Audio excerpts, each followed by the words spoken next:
Do you currently own a Chevy or GMC Duramax truck that's equipped with a BDS lift kit and you're looking to improve the on and off-road ride quality and performance?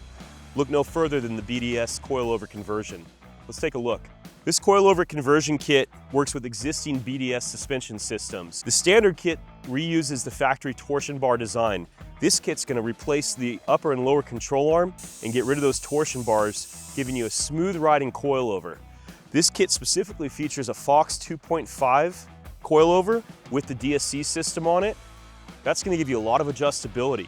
Ride height adjustable, we can change spring rates out, and you have the benefit of having the dual speed control DSC compression knobs that are going to allow you to fine tune the ride for your needs. If you're looking for maximum off-road performance, this system's the way to go.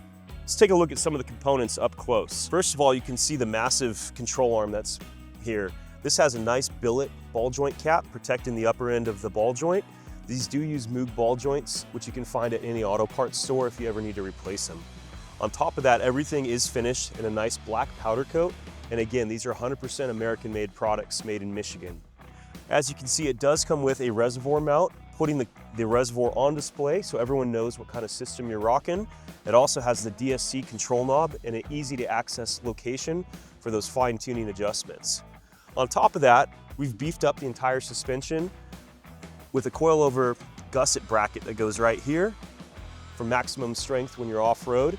This does require some welding to install, so check with your local shop about who can install it. Obviously, Battleborn Off-Road is totally capable of doing these type of installations. Other than that, you can see the coilover adjustment ring for fine-tuning your height. You cannot go lower than 6.5, but you can go a little bit taller.